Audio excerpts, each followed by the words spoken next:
But what ends up happening is people are like, oh, I've got a good product out there and I'm selling it and I've got like a 7% refund rate, but I'm still holding back to make it better and better and better and better.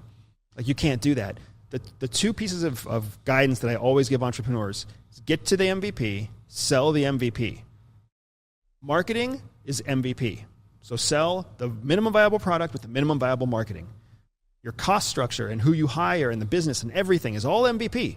Everything is minimum viable to get it out there. And then once it's working, maximize sales and maximize revenue, because you'll be able to turn that revenue into something else that makes the process of the product better, not the product itself. So first, get to the MVP of the MVP of the MVP. Second, understand that just by getting to the MVP, you're beating 80% of the competition that's out there.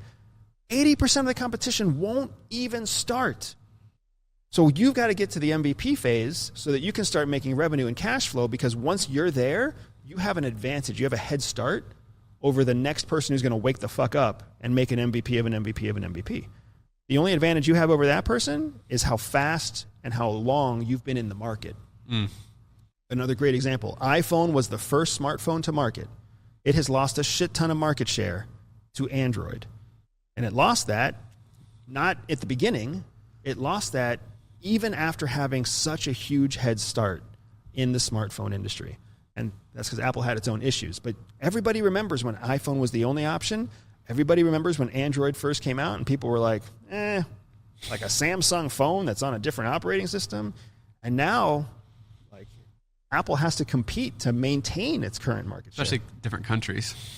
Interesting. So I feel like for me, a big problem is I always will come up with a story in my head of why something is like the right thing to do. And I'll think through the entire process. Like, this is going to be the best 2-year strategy here.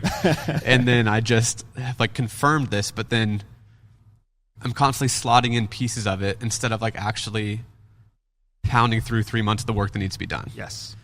Is there any sort of framework that you guys have or that you had? I guess that doesn't necessarily apply to the CIA, but is there a framework in that field that you could think of that would help get past that? So it very much applies to CIA. So it's essentially incremental improvement, but I'm forgetting what the spy jargon is for, right?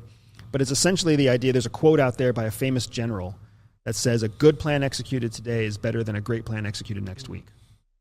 And that's how we operate all the time, because the market or the world will tell you whether or not your theory is correct very quickly. So when you first step out on a battlefield, you'll know very quickly whether or not your strategy is sound or not sound. Another saying that we have is, great plans never survive first contact with the enemy. Have you heard of either of those? I've heard both those.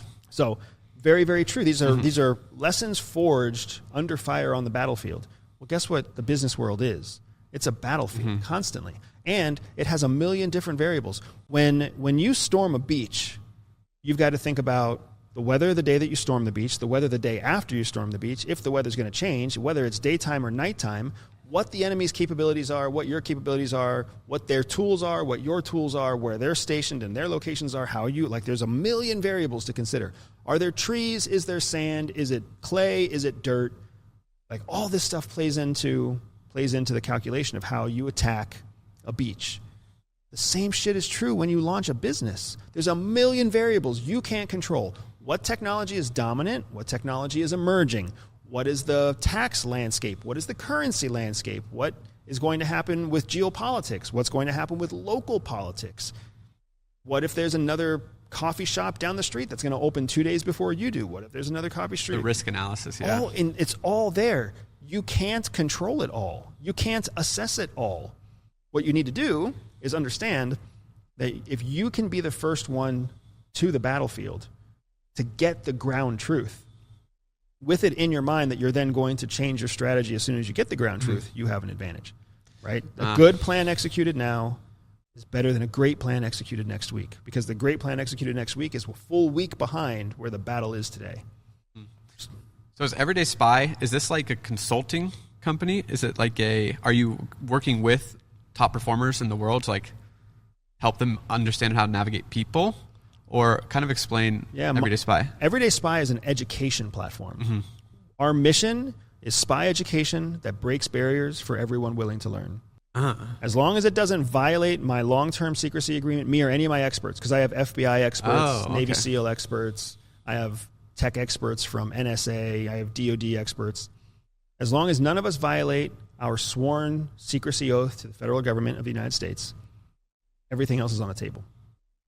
So we teach, educate people in those frameworks and skills, just like we talked about earlier. Okay. To help them break whatever barrier they have. And some people, the barrier they're trying to break is lose weight. Some people, the barrier they're trying to break is a better relationship with their kids or their spouse. Some people, the barrier they're trying to break is getting a promotion in their current job. Other people, their barrier is trying to get out of a job and get into entrepreneurialism. Some entrepreneurs are trying to go from 1 million to 2 million. Some entrepreneurs are trying to go from 100 million to 500 million.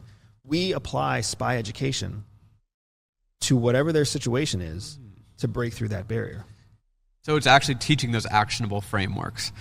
I didn't realize that. That's exactly right. For some reason, I thought it was for business owners. It is for business owners. But yeah, exactly. It applies to them. Correct. But it's just general spy tactics, what you've learned in the CIA, that's actionable, simplified frameworks. Yes, and I wouldn't even say that it's general spy tactics, because depending on what barrier is trying to be broken, we can get very specialized with our spy tactics.